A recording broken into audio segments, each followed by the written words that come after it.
Pour cette première à Jeddah, cette séance qualificative ne nous a pas déçus, encore mieux, elle fut exaltante. Mais pourrait bien, peut-être, constituer un nouveau tournant du championnat, et on voit tout ça dans ce débrief.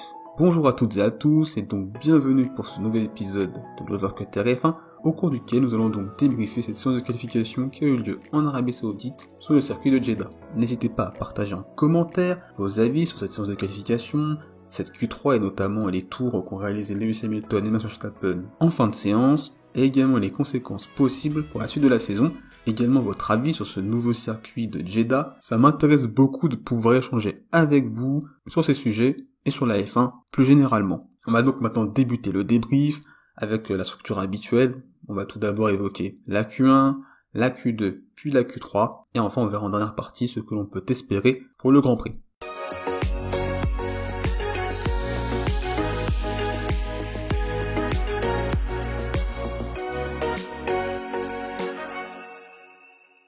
On va donc tout d'abord débuter par les As qui partiront 20e et 19e. On va pas faire long par rapport aux As, on le sait, elles sont en retrait cette saison.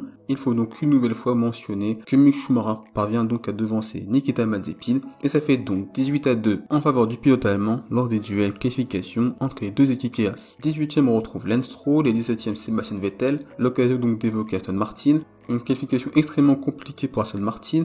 Et ce n'est pas une surprise, notamment au vu des essais libres, puisqu'elles étaient 15e et 16e en deuxième séance d'essais libres, puis 15e et 17e en troisième séance d'essais libres. Les Aston Martin n'avaient tout simplement pas le rythme, et c'est donc difficilement explicable, mais peut-être que cette voiture qui semblait très performante au Qatar n'est tout simplement pas adaptée à cette piste de Jeddah. Et donc au vu du déroulé du week-end, il est très difficile d'imaginer un rebond en course. Et c'est donc la première fois cette saison que les deux Aston Martin sont éliminés dès la Q1, et cela souligne donc le manque de compétitivité de la part de l'écurie britannique. 16e on retrouve donc Nicolas Latifi. On le sait, pour le Canadien, l'exercice du tour rapide n'est pas son fort, et cette fin de saison plus difficile pour Williams, qui est donc revenu depuis plusieurs grands prix à son niveau de début de saison, et c'est un niveau de performance qui ne permet pas à Latifi de pouvoir passer régulièrement la Q1. En effet, en 21 qualifications, seulement à 4 reprises, le pilote canadien s'est retrouvé en Q2. Voilà pour la Q1, on passe maintenant à la Q2. On retrouve donc 15e Carlos Sainz qui n'a pas réalisé de temps. En effet, il a été l'auteur d'une erreur qui va donc compromettre sa course, et c'est donc dommage tant la Ferrari était performante sur ce tracé de Jeddah. Il perd le contrôle de sa monoplace dans le premier secteur, il part donc en tête à queue et heurte le mur, et par conséquent son aileron arrière est endommagé, et cela aurait pu être bien pire. Malheureusement Ferrari n'a pas le temps de changer cet aileron, et réalise donc des réparations artisanales qui s'avéreront toutefois insuffisantes, puisque par la suite la voiture deviendra inconduisible. Et on a pu le constater lors de sa seconde tentative, où il perd de nouveau au même virage le contrôle de sa Ferrari. C'est donc une déception pour le pilote espagnol, et de fait sa course risque de ne pas être simple dans ce peloton. 14e on retrouve donc George Russell, un nouveau passage en Q2 pour le pilote britannique. La Q2 pour lui c'est devenu une sorte de normalité, et c'est donc la 19e fois cette saison que cela se produit en 21 séances de qualification. C'est donc une super performance, il a encore une fois fait le boulot, donc félicitations à lui. À la 13e place se trouve Fernando Alonso, après un excellent week-end de Qatar, ponctué par un podium. Ce fut plus difficile pour l'Espagnol à Jeddah. En effet, il a été à la limite de l'élimination en Q1 et il n'a pas pu atteindre la Q3 avec cette 13e place. Il est quand même assez loin d'Ocon puisque 3 dixièmes séparent les deux équipiers alpines, et la performance d'Ocon montre qu'Alonso avait tout de même les capacités de pouvoir faire mieux durant ses qualifications, et c'est donc dommage pour le pilote espagnol. Raikkonen partira donc 12e, et après un week-end très difficile au Qatar, au cours duquel les deux Alfa Romeo avaient été éliminés dès la Q1, et bien en Arabie Saoudite ça va beaucoup mieux pour l'écurie suisse. Kimi Raikkonen se retrouve donc à cette 12e place. On le sait en qualification, le pilote finlandais n'est généralement pas très brillant, et le fait qu'il égale sa meilleure qualification de l'année lors de ce week-end traduit tout de même ce regain de forme d'Alfa Romeo sur ce circuit de Jeddah. A noter une frayeur avec un contact avec Bottas qui était au ralenti, et qui a donc conduit au fait que le pilote Sauber a dû avoir des dégâts sur sa monoplace. C'est donc très étonnant qu'il n'y ait pas eu d'enquête à ce sujet. 11e, on retrouve donc Daniel Ricciardo, et c'est donc la deuxième élimination consécutive en Q2 après celle au Qatar, Des qualifications difficiles pour le pilote australien. Il n'est pas sur une bonne dynamique, puisqu'en effet, les 3 derniers Grands Prix, il s'est retrouvé hors des points, et globalement, lors de ces derniers Grands Prix, la McLaren s'avère être moins performante. Norris, par exemple, a dû utiliser des pneus tendres pour pouvoir passer en Q3, et tout ça conduit donc à cette 11e place pour Ricciardo, même si en Q3, on a pu voir que Norris est tout de même pas loin de la 4e place, et donc en course, on peut pourquoi pas espérer du mieux pour le pilote australien au vu des performances qu'a fait Norris ce week-end et durant cette séance de qualification. Voilà pour la Q2 et on passe maintenant à la Q3. La Q3 qui a donc été marquée par la pole position de Lewis Hamilton, deuxième Valtteri Bottas, à la 3e place on retrouve Max Verstappen, 4e Charles Leclerc, 5e Sergio Perez, 6e Pierre Gasly, 7e Lando Norris, 8e Yuki Tsunoda, à la 9e place on retrouve Esteban Ocon et enfin 10e Antonio Giovinazzi. Le premier enseignement que je souhaitais retenir de cette Q3, c'est donc cette bataille pour la pole position qui s'est donc jouée entre Lewis Hamilton et Max Verstappen. Une bataille absolument extraordinaire entre les deux protagonistes pour le titre, deux pilotes qui ont absolument tout donné, quand même flirté, voire même parfois dépassé les limites, et c'était donc très beau à voir, et on a donc pu voir une très belle Q3, pour laquelle Hamilton et Verstappen se sont donc échangés les meilleurs chronos. Tout d'abord avec Lewis Hamilton qui s'est fait une belle frayeur lors de sa première tentative, puisqu'il perd l'arrière de sa monoplace. Par la suite, Hamilton est donc battu de près de 4 dixièmes par Verstappen, et à ce moment-là, je vois mal comment Hamilton peut faire mieux, mais finalement, Lewis Hamilton parvient donc à encore améliorer, et bat même le chrono de Max Verstappen de quasi 2 dixièmes, avec un tour au cours duquel on a pu voir le Britannique flirter avec les murs, et être très agressif, et par conséquent, Max Verstappen n'avait pas le choix, il devait nécessairement faire un gros tour, pour pouvoir arracher cette pole position. Et donc pour la dernière tentative de Max Verstappen, il y a 90% de ce dernier tour, c'est absolument extraordinaire. Record du premier secteur, record du second secteur, il frôle les murs, presque il les touche, avec un niveau d'engagement dans ce tour qui est absolument dingue.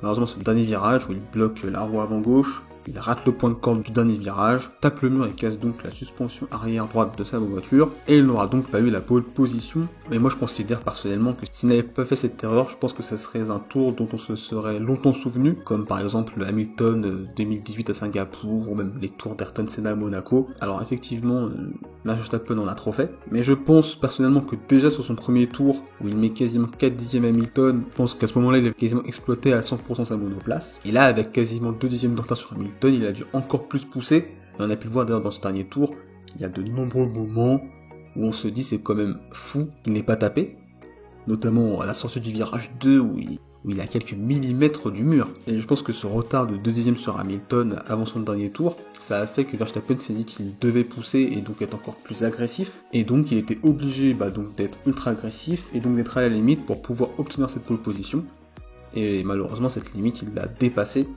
au dernier virage, et c'est donc une erreur qui fait qu'on aura donc une première ligne 100% Mercedes, avec Max Verstappen 3ème actuellement, puisque s'il s'avère qu'il y a des dégâts sur sa monoplace, comme par exemple la boîte de vitesse, et qu'il faut par exemple changer la boîte de vitesse, le pilote néerlandais subirait alors une pénalité de 5 places, qui pourrait donc compliquer très fortement son Grand Prix, et donc ce week-end est donc une possibilité pour Mercedes de marquer à la fois beaucoup de points face à Red Bull et aussi face à Max Verstappen, dans l'optique des championnats pilotes et constructeurs, sur un circuit qu'on imaginait effectivement typé Mercedes, et pourtant cela ne s'est pas du tout vu durant ces qualifications, même si personnellement je ne sais pas si la Red Bull avait le rythme pour la pole, mais Max Verstappen, avec cette monoplace, et son pilotage avec ce niveau de confiance, d'agressivité et d'engagement, il avait très clairement la capacité de pouvoir obtenir la pole position. Et malheureusement cette pole il ne l'obtient pas, et cet incident pourrait peut-être être un tournant de championnat, mais ça l'avenir nous le dira. Si cette vidéo vous plaît, n'hésitez pas à la liker, c'est une façon pour vous de pouvoir soutenir l'Overcut TF1 et ça nous aide grandement pour développer ce projet et le faire grandir. Donc ça me fera vraiment plaisir que vous likez cette vidéo, je vous en remercie. Le deuxième enseignement que je souhaitais retenir de cette Q3, c'est donc la belle performance des pilotes francophones, avec la 4ème place de Charles Leclerc, la 6ème de Pierre Gasly et la 9ème place d'Esteban Ocon. Pour Charles Leclerc qui partira donc 4ème, après son gros crash en essai libre 2, le pilote monégasque a donc réalisé d'excellentes qualifications, confirmant l'ascendant pris par Ferrari dans le midfield depuis plusieurs grands prix, même si ça s'était moins vu au Qatar. Et donc au vu de la performance de Leclerc, c'est donc dommage que Sainz ait fait cette erreur en Q2, mais avec Ricciardo 11ème et Norris 7ème, Ferrari pourrait bien sceller cette bataille pour la 3ème place au championnat constructeur lors de ce Grand Prix. Pierre Gasly qui partira donc 6ème et c'est donc un nouveau top 6 pour le pilote AlphaTauri. C'est donc la 16e fois en 21 courses cette saison qu'il partira dans le top 6. Et c'est donc un très bon résultat pour le pilote français. On espérera qu'il n'aura pas les mêmes difficultés en course qu'au Qatar et qu'AlphaTauri aura su trouver les solutions, puisqu'au Qatar, le rythme en essai libre et en qualification était très bon, mais ce rythme s'est avéré être catastrophique en course. 9ème, on retrouve Esteban Ocon, qui est donc parvenu à atteindre la Q3, et après un week-end au Qatar où l'Alpine était très compétitive, elle est revenue à ses positions habituelles, c'est-à-dire fin du top 10. En effet, Ocon est tout de même assez loin du top 4, puisqu'il est à près de 6 dixièmes de Leclerc, et je vois mal l'Alpine batailler pour les premières places du midfield, autrement dit pour les 5-6e places. Hors événement majeur. On va donc maintenant évoquer Valtteri Bottas qui partira donc 2ème, et c'est donc une belle qualification de la part du pilote finlandais. Il parvient à devancer Max Verstappen et il a seulement 1 dixième de Lewis Hamilton, et Bottas aura donc un rôle important à jouer pour Mercedes demain en course. 5ème, on retrouve donc Sergio Pérez, et ce fut des qualifications compliquées pour le pilote mexicain. Le week-end avait très mal démarré pour lui, puisqu'il paraissait totalement hors du coup. Il y a eu du mieux en essai libre 3, en Q1 et en Q2, mais en Q3, au moment où ça compte, il n'a tout simplement pas été performant. Il est très loin du top 3, puisqu'il est à 6 dixièmes de Lewis Hamilton et à 5 dixièmes de son équipier. Il se fait en plus devancer par Leclerc, Gasly est à seulement 2 millièmes, et Norris à moins de 60 millièmes. On peut donc le dire clairement, Pérez est passé à côté de ses qualifications, et il va donc falloir pour lui se rattraper en course. On va donc maintenant évoquer Lando Norris qui partira 7ème, et c'est donc une belle performance de sa part, puisqu'on avait dit que la McLaren était récemment lors des dernières courses en difficulté, et bien Norris parvient tout de même à être proche de Gasly et Leclerc, et c'est donc positif, et il sera donc intéressant de voir ce que la McLaren pourra donner en course. Et afin de savoir est-ce que c'est Norris qui a supprimé la McLaren à un niveau qui n'est pas le sien, ou est-ce que la McLaren n'est pas si compétitive que ça que ce week-end, ce qui expliquerait donc l'élimination de Ricciardo en Q2.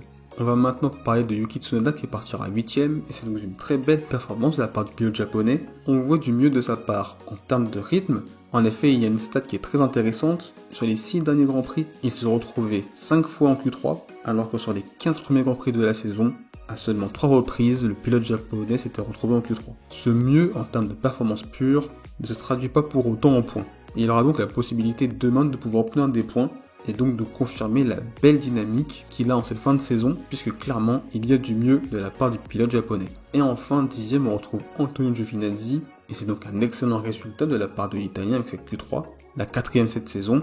Et comme je l'avais dit lorsque j'ai évoqué Kimi Raikkonen, l'Alfa Romeo est plus à l'aise sur ce tracé et plus performante, et on espère qu'ils parviendront à concrétiser cela en course et pourquoi pas obtenir quelques points. Et bien, que pouvons-nous espérer pour ce Grand Prix? Bien tout d'abord, Jeddah est donc un circuit urbain très rapide avec quasiment que des virages à haute vitesse. Ces caractéristiques de ce circuit vont donc engendrer 3 phénomènes.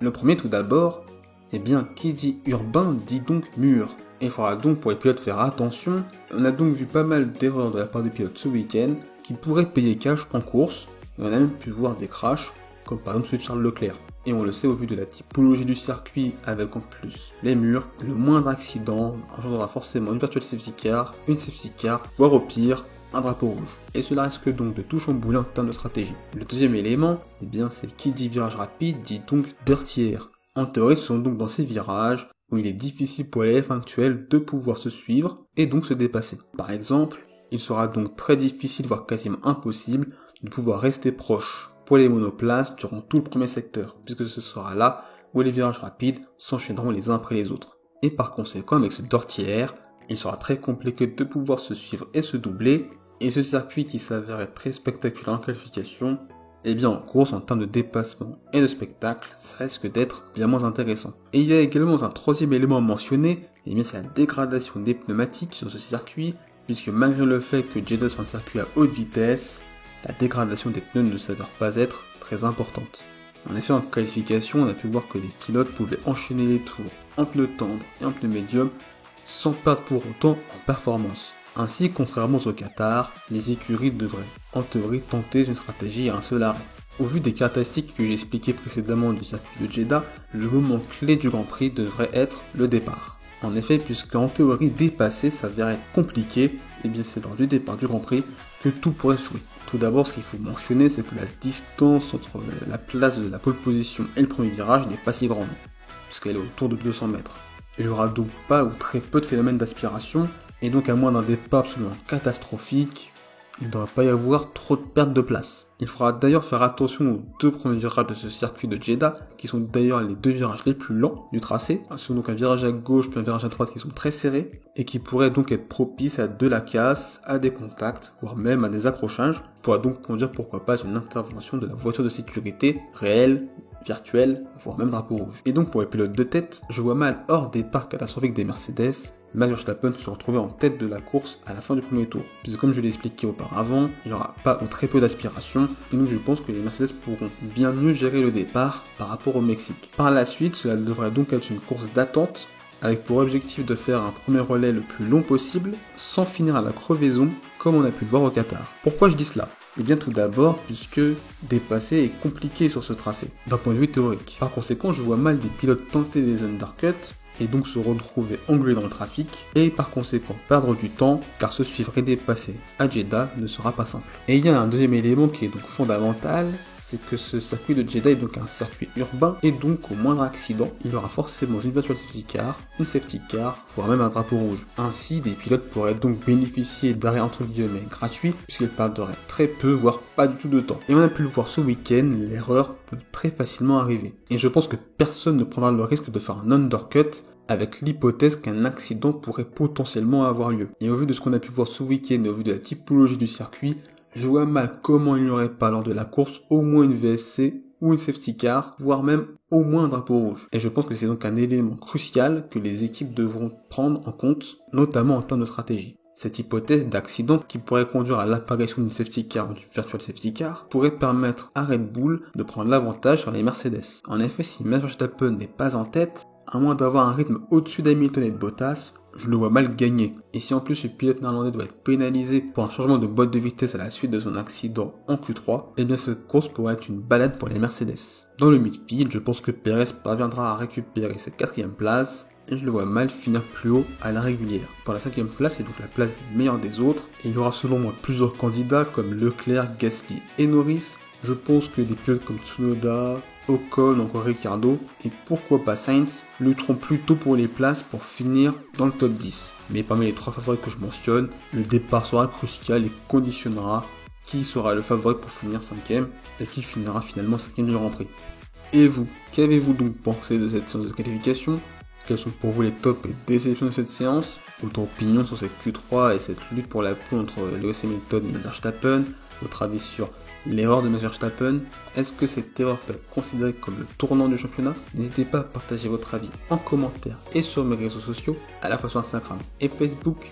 Il suffit juste de taper le logo à côté F1 et vous me trouverez. N'hésitez pas à partager cet épisode, à le liker et à vous abonner. On se retrouve lundi 6h30 pour le débrief du Grand Prix d'Arabie Saoudite. D'ici là, portez-vous bien, je vous souhaite le meilleur. Salut!